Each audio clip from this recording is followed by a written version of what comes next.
Hi guys, welcome back to our channel. இன்றைக்கி கார்த்திகை தீபம் ஸ்பெஷலாக இன்ஸ்டண்ட்டாக ஒரு ஸ்வீட் அப்பம். இது ரொம்பவே குயிக்காக பண்ணிடலாம் அண்ட் ரொம்பவே சாஃப்டாகவும் டேஸ்ட்டாகவுமே இருக்கும்.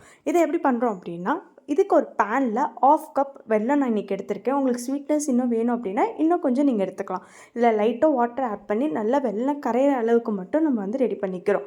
ரெடி பண்ணிவிட்டு ஆற வச்சுட்டு, இப்போ சைடில் மிக்ஸி ஜாரில் 1 கப்பு கோதுமை மாவுக்கு 1/2 கப்பு அரிசி மாவு எடுத்திருக்கேன். 2 ஏலக்காய், நம்ம ஆல்ரெடி வெல்லம் பாக வச்சுருந்தோம்ல, அதை ஆட் பண்ணி நல்லா ஒரே ஒரு வாழைப்பழம், பழுத்த வாழைப்பழமாக நான் ஆட் பண்ணிக்கிறேன். வாழைப்பழம் நல்லா சாஃப்ட்னஸ் கொடுக்கும். அதுக்கப்புறமேட்டு நல்லா மிக்சியில் அரைச்சிட்டு லைட்டாக வேணும்னா நீங்கள் தண்ணி ஆட் பண்ணிக்கோங்க. வெல்லம் அதிகமாக இருந்ததுன்னா வேணாம். இப்போ நம்ம திருவின தேங்காய் 1/2 கப்பும் கொஞ்சமாக உப்பும் ஆட் பண்ணி நல்லா மிக்ஸ் பண்ணி நல்லா ஒரு 1 ஹவருக்கு நம்ம ரெஸ்ட் விட்டுடலாம். இந்த பேட்டர் பார்த்திங்க அப்படின்னா ரொம்பலாம் தண்ணியாக இருக்காது, இந்த மாதிரியே கட்டியாக தான் இருக்கும். அப்போ தான் எண்ணெய் அதிகமாக குடிக்காமல் இருக்கும்.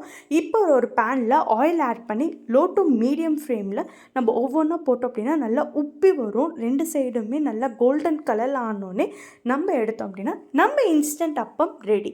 இதே மாதிரி நீங்களும் குயிக்காக உங்கள் வீட்டில் ட்ரை பண்ணி பாருங்கள் அண்ட் எப்படி இருந்துங்கிறத கமெண்ட்டில் சொல்லுங்கள்.